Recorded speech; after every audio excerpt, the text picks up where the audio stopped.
Hi friends, ಹೇಗಿದ್ದೀರಿ ಎಲ್ಲರೂ? ನಾವು ಚೆನ್ನಾಗಿದ್ದೀವಿ, ನೀವು ಕೂಡ ಚೆನ್ನಾಗಿದ್ದೀವಿ ಅಂತ ಭಾವಿಸ್ತೀನಿ. ಇವತ್ತಿನ ವ್ಲಾಗ್ ಬಂದು ತುಳಸಿ ಮದುವೆನ 15ನೇ ತಾರೀಕು ಶುಕ್ರವಾರ ದಿನ ಮಾಡಿದ್ವಿ. ಹುಣ್ಣಿಮೆ ದಿನದಲ್ಲಿ ಬೆಳಿಗ್ಗೆ ಎದ್ದುಬಿಟ್ಟು ಮನೆ ಕೆಲಸ ಎಲ್ಲ ಮಾಡಿ ಮುಗಿಸಿ, ಅಂಗಳ ಎಲ್ಲ ಗುಡಿಸಿ, ಸಗಣಿ ನೀರು ಹಾಕಿ, ತುಳಸಿ ಕಟ್ಟೆನೆಲ್ಲ ಕ್ಲೀನ್ ಮಾಡಿ ತೊಳೆದು ರಂಗೋಲಿನ ಹಾಕಿ ಅದಕ್ಕೆ ಕಲರ್ ತುಂಬ್ತಾಯಿದ್ವಿ. ಮಧ್ಯಾಹ್ನ ಊಟದ ನಂತರ 6 ಗಂಟೆ ಸುಮಾರಿಗೆ ರಂಗೋಲಿನ ಹಾಕಿದ್ವಿ. ನಾನು ನಮ್ಮನೆ ಸೊಸೆ ಎಲ್ಲ ಸೇರಿ ರಂಗೋಲಿನ ಹಾಕ್ತಾಯಿದ್ವಿ. ರಂಗೋಲಿನ ಹಾಕಿ ತುಳಸಿ ಕಟ್ಟೆಗೆಲ್ಲ ಡೆಕೋರೇಷನ್ ಮಾಡಿದರು. ಹೂವಿನ ತೋರಣ ಎಲ್ಲ ಹಾಕಿ, ಆಮೇಲೆ ತುಳಸಿ ಗಿಡಕ್ಕೆ ನೆಲ್ಲಿಕಾಯಿ ಟೊಂಗೆನ ಸೈಡಲ್ಲಿ ನೆಟ್ಬಿಟ್ಟು, ನೆಲ್ಲಿಕಾಯಿ ಟೊಂಗೆ ಮತ್ತು ಹುಣಸೆ ಹಣ್ಣಿನ ಮರದ್ದು ಟೊಂಗೆನ ತಂದುಬಿಟ್ಟು ನೆಟ್ಟು, ಹಾಗೆ ಬಾಳೆ ಗಿಡ ಆ ಕಡೆ ಈ ಕಡೆ ಬಾಳೆ ಗಿಡನ ಕಟ್ಟಿಬಿಟ್ಟು ತೋರಣ ಮಾಡಿದರು. ಕಬ್ಬು ತಂದು ಕಬ್ಬಿನ ತೋರಣ ಮಾಡಿದ್ವಿ. ಎಲ್ಲ ಆದ ನಂತರ ನಾವು ಸ್ನಾನ ಮಾಡಿ ಬರೋಷ್ಟರಲ್ಲಿ ಪೂಜೆಗೆಲ್ಲ ರೆಡಿಯಾಗಿತ್ತು. ದೀಪ ಎಲ್ಲ ಇಟ್ಟಿದ್ರು ತುಳಸಿ ಕಟ್ಟೆ ಮೇಲೆ. ದೀಪ ಎಲ್ಲ ಇಟ್ಟು ಆಮೇಲೆ ಎಲ್ಲ ದೀಪ ಎಲ್ಲ ಹಚ್ಚಿದ್ರು. ಎಲ್ಲರೂ ಸೇರಿ ದೀಪ ಹಚ್ಚಿ, ಮಕ್ಕಳೆಲ್ಲ ಸುರು ಕಡ್ಡಿ ಎಲ್ಲ ಹಚ್ತಾಯಿದ್ರು. ಪಟಾಕಿ ಹೊಡೆಯೋದು, ಸುರು ಕಡ್ಡಿ ಮಾಡೋದೆಲ್ಲ ಮಾಡ್ತಾಯಿದ್ರು. ಮಾವನವರು ಎಲ್ರಿಗೂ ಹಣ್ಣುಕಾಯಿ ಎಲ್ಲ ಮುಟ್ಟಿಸ್ಕೊಂಡು ಬಂದು ಇಡ್ತಾಯಿದ್ರು.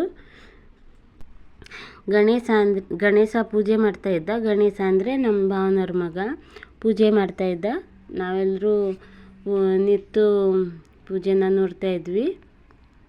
ಹಾಗೆಯೇ ಪ್ರತಿ ವರ್ಷವೂ ಮಾವನವರು ಪೂಜೆ ಮಾಡ್ತಾಯಿದ್ರು. ಈ ವರ್ಷವೇ ಗಣೇಶನಿಗೆ ಪೂಜೆ ಮಾಡು ಅಂತ ಹೇಳಿದರು. ಈ ವರ್ಷ ಗಣೇಶ ಪೂಜೆ ಮಾಡ್ತಾಯಿದ್ದ. ಹಾಗೆ ತುಳಸಿ ಮಾಲೆ ಎಲ್ಲ ಹಾಕಿದ್ರು ತುಳಸಿ ಗಿಡಕ್ಕೆ. ಪೂಜೆಗೆ ಮನೆಯವರೆಲ್ಲ ಸೇರಿದ್ರು. ನಾವು ಯಾವಾಗಲೂ ತುಳಸಿ ಮದುವೆ ಮಾಡುವುದು ಸಂಜೆಗೇ ಮಾಡ್ತೀವಿ, ಹಗಲಿಗೆ ಮಾಡೋದಿಲ್ಲ. ಸಂಜೆ ಹೊತ್ತಿನಲ್ಲೇ ಎಲ್ಲನೂ ಮಾಡ್ತೀವಿ. ಬಾಕಿಯವರೆಲ್ಲ ಯಾವಾಗ ಮಾಡ್ತಾರೋ ಏನೋ ಗೊತ್ತಿಲ್ಲ. ಅದು ನಾವು ಹುಣ್ಣಿಮೆಗೇ ಮಾಡೋದು. ತುಳಸಿ ಮದುವೆ ಮಾಡುವುದಾದರೆ ಹುಣ್ಣಿಮೆಗೇ ಮಾಡ್ತಾರೆ. ಕೆಲವೊಬ್ಬರು ಮುಂಚೆ ಮಾಡ್ತಾರೆ, ಕೆಲವೊಬ್ಬರು ಲೇಟಾಗಿ ಮಾಡ್ತಾರೆ. ಆದರೆ ನಾವು ಮಾಡೋದು ಹುಣ್ಣಿಮೆಗೆ ಮಾಡ್ತೀವಿ. ವರ್ಷಕ್ಕೂ ಹುಣ್ಣಿಮೆಯಲ್ಲೇ ಮಾಡ್ತೀವಿ ತುಳಸಿ ಮದುವೆನ. ಅಂತೂ ಆ ದಿನ ಫುಲ್ಲು ಮೋಡ ಆಗಿತ್ತು. ಮಳೆ ಬರುತ್ತೇನೋ ಅನ್ನೋ ಆಗಿತ್ತು, ಆದರೆ ಮಳೆ ಬರಲಿಲ್ಲ.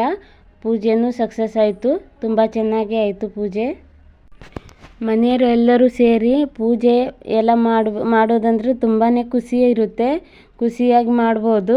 ಮತ್ತು ಮನೆಯಲ್ಲೂ ತುಂಬಾ ಖುಷಿಯಾಗಿ ಇರ್ತಾರೆ. ಎಲ್ಲರೂ ಒಟ್ಟಿಗೆ ಸೇರಿದರೆ ಎಲ್ಲ ತುಂಬ ಚೆನ್ನಾಗಿ ಎಂಜಾಯ್ ಮಾಡ್ಕೊಂಡು ಪೂಜೆ ಎಲ್ಲ ಮಾಡ್ತೀವಿ. ಎಲ್ಲ ಆದ ನಂತರ ಅರಿಶಿನ ಕುಂಕುಮ ಎಲ್ಲ ಹಾಕಿ ಪ್ರಸಾದ ಎಲ್ಲ ಹಂಚಿ ಇಲ್ಲಿಗೆ ಕಾರ್ತಿಕ ಪೂಜೆಯನ್ನು ಮುಗಿಸ್ತಾ ಇದ್ದೀವಿ. ತುಳಸಿ ಮದುವೆನ ಮುಗಿಸ್ತಾ ಇದ್ದೀವಿ. ಯಾರೆಲ್ಲ ವಿಡಿಯೋ ನೋಡ್ತಿದ್ದೀರೋ ಅವರೆಲ್ಲ ಸಬ್ಸ್ಕ್ರೈಬ್ ಮಾಡಿ, ವಿಡಿಯೋನ ನೋಡಿ ಲೈಕ್ ಮಾಡಿ, ಶೇರ್ ಮಾಡಿ ಅಂತ ಹೇಳ್ತಾ ವಿಡಿಯೋನ ಮುಗಿಸ್ತಾ ಇದ್ದೀನಿ. ಬಾಯ್ ಬಾಯ್.